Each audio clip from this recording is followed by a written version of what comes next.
वेद पाठशाला में आपका हार्दिक स्वागत है। परमेश्वर का वचन जीवित, पवित्र एवं सामर्थी है। आशा है कि आज के वचन से आपको आत्मिक लाभ होगा। तो लीजिए प्रस्तुत है ये संदेश। नमस्कार श्रोता मित्र, वेद पाठशाला कार्यक्रम में हम आपका हार्दिक स्वागत करते हैं। श्रोता, हम पुराने नियम के सर्वेक्षण में हैं और आज हम यहोशू का पुस्तक, जो ऐतिहासिक पुस्तकों का पहला पुस्तक है, उसका सर्वेक्षण करेंगे। पिछले चरण में हमने इब्रानी इतिहास के महत्व को देखा था कि क्यों हमें इब्रानी इतिहास का अध्ययन करना चाहिए। किंतु अब जबकि हम ऐतिहासिक पुस्तकों के प्रथम पुस्तक यहोशू में आ गए हैं, तो हम इसके महत्व को देखेंगे। यहोशू की पुस्तक एक तरह से गिनती की पुस्तक की निकटतम पुस्तक है। यह गिनती की पुस्तक अविश्वासियों का एक बहुत बड़ा उदाहरण है। यह गिनती की पुस्तक हमें बताती है कि इब्री लोग अपने अविश्वास के कारण उस प्रतिज्ञा के देश में नहीं जा सके। यह पुस्तक हमें एक नमूना भी बताती है कि यदि विश्वासी लोग अपने जीवन में भ्रम में पड़कर अविश्वासी ठहरते हैं, तो वे परमेश्वर के राज्य में नहीं प्रवेश कर सकते। मिस्र से छुटकारा पाने के लिए इब्री लोगों का विश्वास बहुत अधिक था, परंतु परमेश्वर की आशीष और प्रतिज्ञा के देश में प्रवेश करने के लिए वे अविश्वासी ठहरे।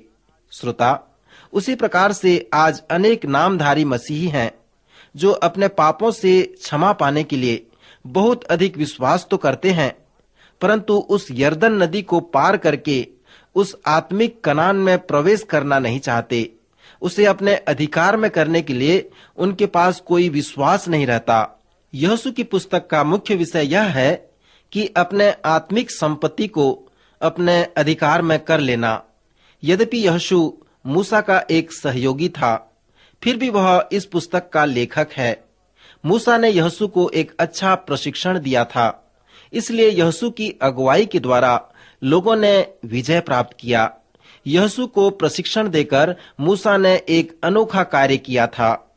और मित्र, इस प्रकार का कार्य हम संपूर्ण पवित्र शास्त्र में देखते हैं। एलिया ने एलीसा को प्रशिक्षण दिया। यिर्मयाह दूसरे नबियों द्वारा अध्ययन कर सीख पाया।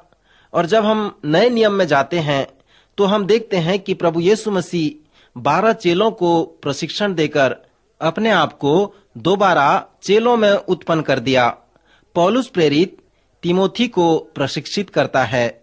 सो इस प्रकार इसे हम संपूर्ण पवित्र शास्त्र में देखते हैं। जब हम व्यवस्था की पुस्तक को ऐतिहासिक पुस्तकों में परिवर्तित होते हुए देखते हैं, तो हम मूसा के अगुवाई को यहोशू में परिवर्तित होते हुए भी देखते हैं।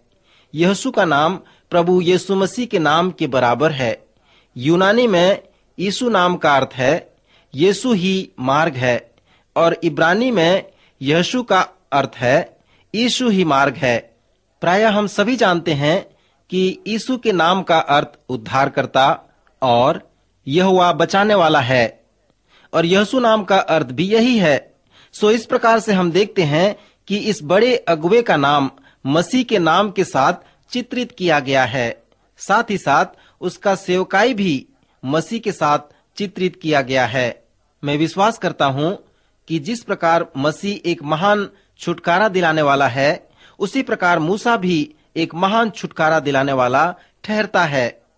परंतु यहोशू मसीह का वह तस्वीर है जैसे कि मसीह न केवल हमें बचाता है, हमारा उद्धार करता है, हमें छुटकारा दिलाता है, परंतु वह हमें उस प्रतिज्ञा के देश की आत्मिक आशीषों की ओर अगुवाई करता है।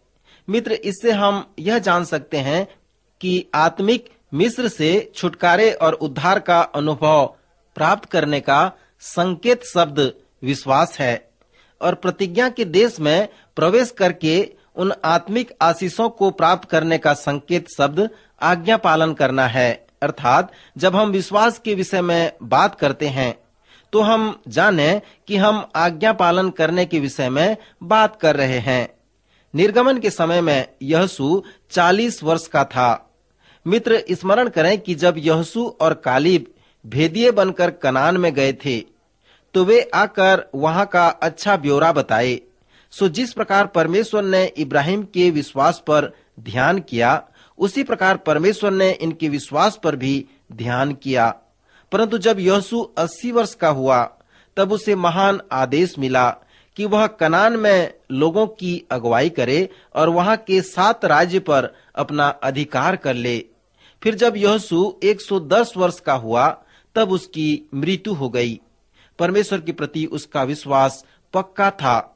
मूसा को जिस प्रकार जलती हुई झाड़ी के पास महान आदेश और बुलाहट मिला, यहोशू को ऐसा नहीं मिला, और न ही परमेश्वर से सीधे उसे महान आदेश मिला, परंतु उस वृद्ध व्यक्ति मूसा के द्वारा उसे वह महान आदेश मिला जो परमेश्वर और यहोशू को जानता था। श्रोता मित्र, जब हम यहोशू के नेतृत्व को देखते हैं तो वहां पर जो परिवर्तन है, हम उसके महत्व को देखते हैं। जिस प्रकार वह जलती हुई झाड़ी के पास परमेश्वर से सीधा महान आदेश प्राप्त किया, उसी प्रकार परमेश्वर के वचन को भी सीनै पर्वत पर परमेश्वर से वह सीधा प्राप्त किया। परंतु यहोशू को प्रोत्साहित किया गया कि वह परमेश्वर के लिखे हुए वचन पर ध्यान करे, जिसे परमेश्वर ने मूसा को दिया था। जिस प्रकार की इस्राएल का राजा जिन्हें उसके अनुसार चलना था, सो यहोशू के लिए यह वचन था कि वह उस पर रात दिन ध्यान करता रहे। उसे याद करे कि व्यवस्था विवरण के 20वें अध्याय में मूसा ने कहा था कि उनके राजाओं को ऐसे करने की आवश्यकता है। फिर जब हम इसे यहाँ पर देखते हैं तो यह राजाओं के द्वारा प्रारंभ नहीं हुआ, परंतु यह यहोशू के द्वारा प्रारंभ हुआ। यहोशू को कहा गया कि यदि वह नेतृत्व करने के लिए तैयार होता है तो उसे परमेश्वर की आज्ञा अवश्य मानना पड़ेगा और उसे उस परमेश्वर की लिखित आज्ञा को लेकर उस पर रात दिन ध्यान करना पड़ेगा। श्रोता, जैसे हमने आपसे कहा था कि यहोशू की पुस्तक का आध्यात्मिक संदेश अपने आत्मिक संपत्ति को अपने अधिकार में करना है। परमेश्वर ने इस्राएलियों को कनान देश देने से पहले उनके पूर्वजों से अर्थात इब्राहिम, इसहाक और याकूब से प्रतिज्ञा की थी, और कनान देश के स्वामित्व का जो शीर्षक था वो था अप्रतिबंधित। परमेश्वर ने उन्हें ऐसा ही दिया, परंतु उस देश की संपत्ति बहुत ही प्रतिबंधित थी। जब हम इस पुस्तक के आध्यात्मिक विषय पर अधिक ध्यान करते हैं तो यह विश्वासियों के आत्मिक आशीषों को चित्रित करता है। श्रोता, जब हम मसीह के विश्वास में आते हैं तब परमेश्वर हमें हमारी आवश्यकता के अनुसार आत्मिक आशीषें देता है। हमारे आत्मिक आशीषों का शीर्षक अप्रतिबंधित है, परंतु जब हम आत्मिक आशीषों को अपने जीवन में कार्यान्वित करते हैं तो वह हमारे लिए प्रतिबंधित होता है।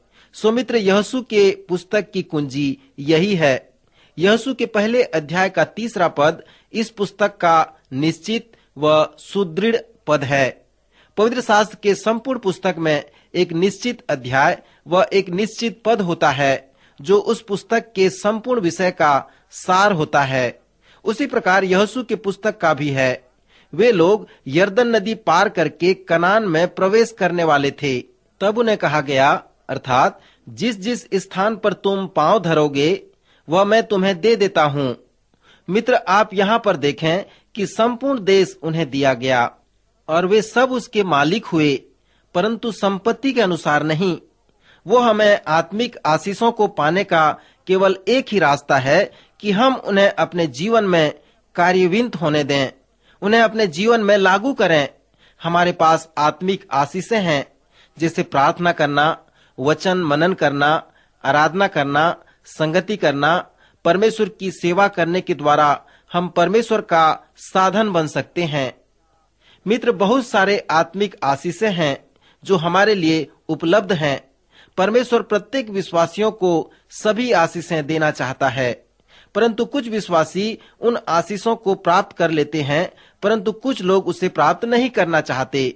श्रोता, आप प्रार्थना करने के द्वारा उसे अपने अधिकार में कर सकते हैं। जब आप आराधना करते हैं, वचन पढ़ते हैं, समझते हैं और उसे अपने जीवन में लागू करते हैं, तो आप उसे अपने अधिकार में कर सकते हैं। इस प्रकार से आप इन आत्मिक संपत्ति को, आत्मिक आशीषों को प्राप्त कर सकते हैं। अनेक लोग कहते हैं कि यहोशू के पुस्तक का सारांश पवित्र शास्त्र के प्रथम 5 पुस्तकों से है। इन प्रथम 5 पुस्तकों को पंच ग्रंथ कहते हैं क्योंकि प्रथम 5 व्यवस्था की पुस्तक हैं। कुछ लोग विश्वास करते हैं कि ये प्रथम 5 व्यवस्था की पुस्तकें प्रतिज्ञा के देश में प्रवेश करने के विषय में बताते हैं और यहोशू की पुस्तक उन्हें उस प्रतिज्ञा के देश में प्रवेश कराता है। श्रोता, यह उद्धार के रूपकात्मक कथा को बहुत ही अच्छी रीति से प्रस्तुत करता है। उत्पत्ति में आप उद्धार के स्रोत व बीज को देख सकते हैं तथा निर्गमन में पाप की शक्ति से छुटकारा, अखमेरी रोटी के पर्व के मेमने के द्वारा, परमेश्वर के अद्भुत कार्य के द्वारा हम देखते हैं। लय व्यवस्था में इस बात को चित्रित किया गया है कि जिनका पाप से छुटकारा हुआ है, जिनका उद्धार हुआ है, वे परमेश्वर की आराधना करें। व्यवस्था विवरण प्रोत्साहन से भरा हुआ है। यह प्रोत्साहित करता है कि यर्दन नदी पार करके उस प्रतिज्ञा के देश में प्रवेश करें और जब वहां प्रवेश करें तो प्रत्येक आत्मिक संपत्ति को वे अपने अधिकार में कर लें और उसका अनुभव करें जिसे परमेश्वर ने उन्हें अपने योजना के तहत दिया है। गिनती की पुस्तक एक विस्मयकारी पुस्तक है जिसमें नकारात्मक उदाहरण है कि परमेश्वर के सभी लोग वहां प्रवेश नहीं कर पाएंगे। उनके अविश्वास के कारण उनकी मृत्यु हो जाएगी। सो जिस प्रकार गिनती की पुस्तक अविश्वास का एक बड़ा उदाहरण है, उसी प्रकार यहोशू की पुस्तक विश्वास का एक बड़ा उदाहरण है। यहोशू की पुस्तक बताती है कि विश्वास के द्वारा आप आत्मिक संपत्ति को अपने अधिकार में कर सकते हैं। श्रोता मित्र, जब हम पवित्र शास्त्र पर ध्यान करते हैं तो नए नियम के अनेक पद यहोशू के पुस्तक के विषय में चित्रित करते हैं। यहोशू की पुस्तक हमें प्रतिज्ञा के देश अर्थात कनान देश के विषय में बताती है। अनेक विद्वान बताते हैं कि नए नियम के इफिसियों की पत्री पुराने नियम के यहोशू के पुस्तक के विषय में है। इफिसियों की पत्री बताती है कि हम मसीह में होकर आत्मिक आशीषों को प्राप्त कर सकते हैं। सो आज इस चुनौती के साथ मैं आपको छोड़ना चाहता हूं श्रोता, कि क्या आप यहोशू और इफिसियों के कुंजी पद पर विश्वास करते हैं? क्या आप यह विश्वास करते हैं कि आप प्रतिज्ञा के देश अर्थात बहुतायत के जीवन में प्रवेश कर पाएंगे?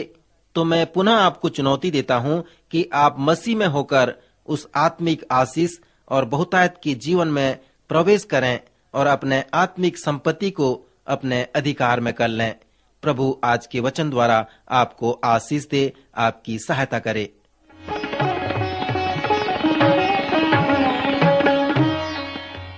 अभी आप सुन रहे थे कार्यक्रम वेद पाठशाला। श्रोता, हमें विश्वास है कि इस कार्यक्रम के द्वारा आपको आशीष मिली है। यदि इस कार्यक्रम के विषय में अधिक जानकारी प्राप्त करना चाहते हैं या बाइबल अध्ययन से संबंधित कोई प्रश्न हमसे पूछना चाहते हैं, तो आप हमें इस पते पर लिखें। हमारा पता है कार्यक्रम Ved Pathshala, Vishwavani, post box number 731, Faridabad 7, Haryana. पता एक बार फिर से सुन लीजिए। कार्यक्रम Ved Pathshala, Vishwavani, post box number 731, Faridabad 7, Haryana. तो इसी के साथ आज के कार्यक्रम का समय यहीं पर समाप्त होता है। अगले कार्यक्रम में आपसे फिर भेंट होगी। तब तक के लिए हमें आज्ञा दीजिए। नमस्कार।